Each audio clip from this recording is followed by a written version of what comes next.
Indian people, right in the center. Good. Thank you for coming out. That makes me feel safe.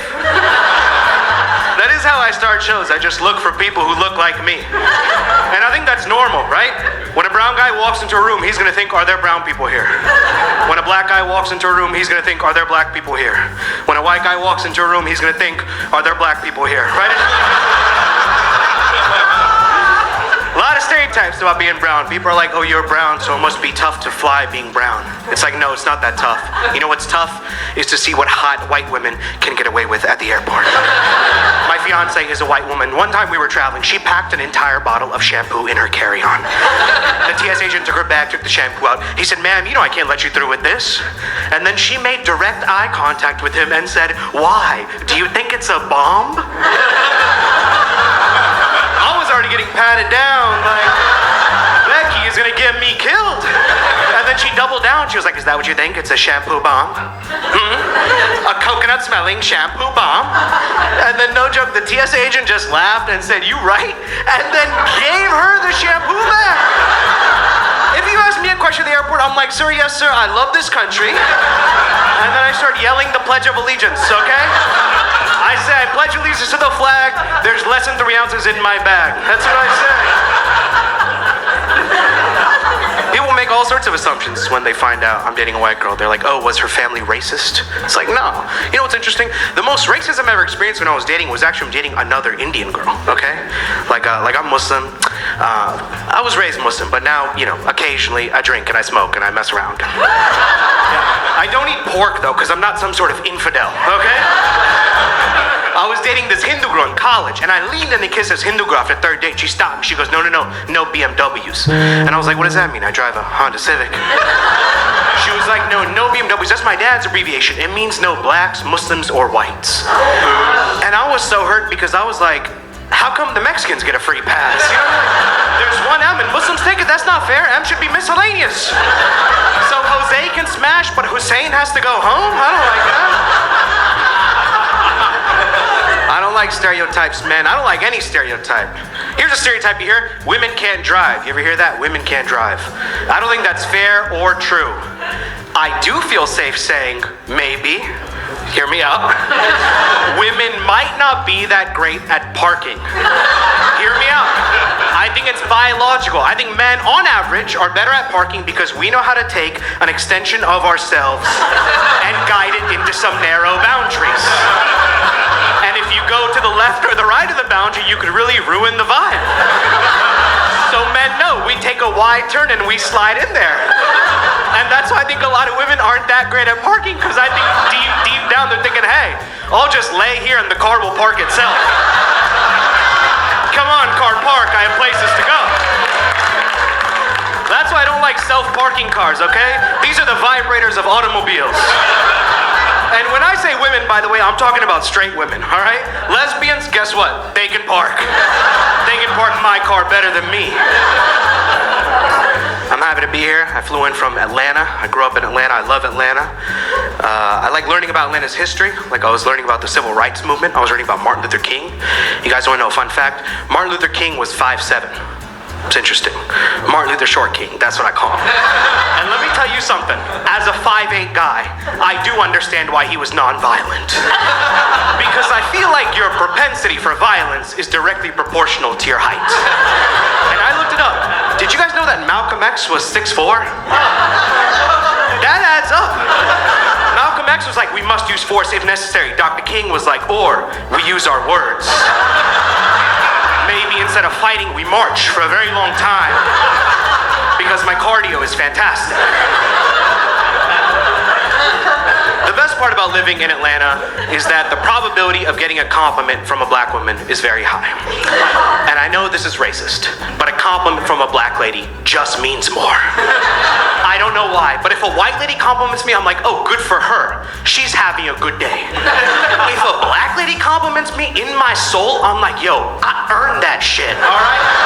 I'll cancel therapy. I'll be like, hey, Dr. Cohen, this is over because Gloria told me my fit is fresh as hell.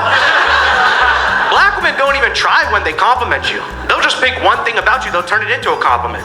They'll come up to me and be like, okay, glasses, I see you, glasses. And I'm just smiling like a dumbass, like, yeah, you know me, you know I wear glasses. You know I can't see. That's the kind of positivity we need nowadays, man. Nowadays, everybody's so fighting, everybody's divided politically, right versus left. You gotta focus on the similarities, you know? Like, here's something that can bring Democrats and Republicans together, is that all three of our last presidents, Trump, Obama, and Biden, all three of them killed major terrorist leaders in office. Which just means that when the approval ratings start to drop, the president picks up a phone and is like, yo, we gotta kill a terrorist ASAP. And it needs to be a brown one, okay? We need to bring this country together. And the more Muslim-sounding name, the better. Trump killed a man named Abu Bakr al-Baghdadi. You just know when Trump heard that name, he was like, mashallah. That name, it's provocative, gets the people going. Send the drones. I love when a president kills a terrorist. My favorite was when Obama killed Bin Laden. You remember when Obama killed Bin Laden? That was awesome. My nephew was very young at the time, and he called me, and he was like, I can't believe Obama actually killed him. And I was like, yeah. And he was like, I can't believe Obama actually killed him. And I realized he thought Obama killed him. They were in a dark alley. It was raining. Obama had a gun. He was like, this ends now. Our names are too similar. And I was like, Obama didn't actually kill him. And he said, so who killed him? And I said, SEAL Team 6. He didn't know what that meant. And he said, like from the zoo? I was like, yes, buddy. 6 seals, 3 walruses, and the penguins from Madagascar. They went to Pakistan and they killed Osama bin Laden. But you know, no matter what happens with this country, I'm patriotic. I will always be patriotic because I was born in this country. I have a US passport. And when you look like me, that is a superpower. Like, I love traveling to other countries because when I go to another country's immigration, they see my brown face, they don't know I'm American. And they treat me like another foreigner. And you know what? I play into it. They're like, sir, this way? I'm like, yes, this way. They're like, sir, look up here. I'm like, oh, up here. Then they're like, sir, passport. And then I just slam that blue passport down with that big gold eagle on. I'm like, hey, yo, fucking say something, bro. What's up? What's up, Thailand? We got a problem? I yell, this is America when I throw down the passport. That's what I yell. And then when I fly back into the country, I get randomly selected, and I'm like, this is also America. Both things can be America. I get patriotic about little things, you know. I get patriotic about cars.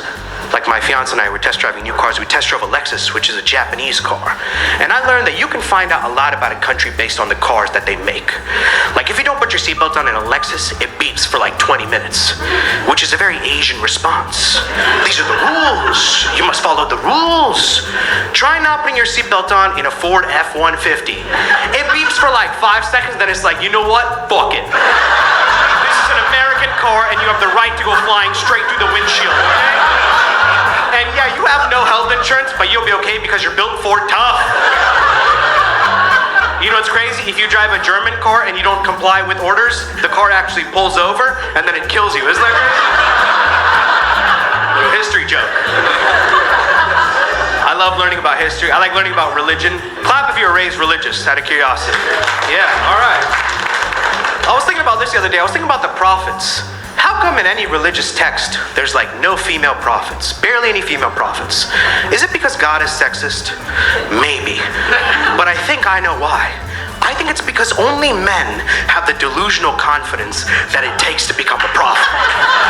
I think a woman hears the voice of God and is like, what the hell is happening? Am I losing my mind? Maybe she has a glass of wine, she tells her friend, but a man will hear the voice of God and be like,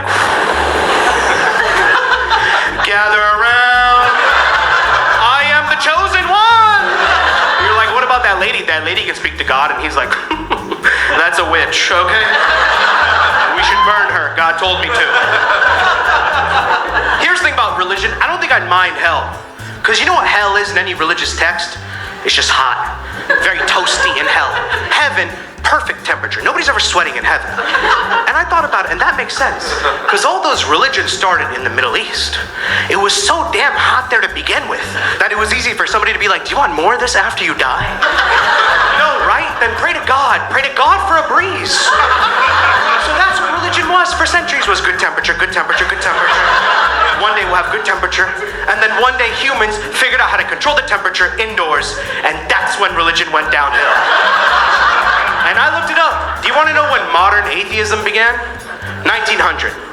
You know what else was invented in the year 1900? The air conditioner, that's right. The first guy to use a thermostat was like 69, 68, 67. Whew, God is dead. We are all alone. The air conditioner, that's the most important moment in human history.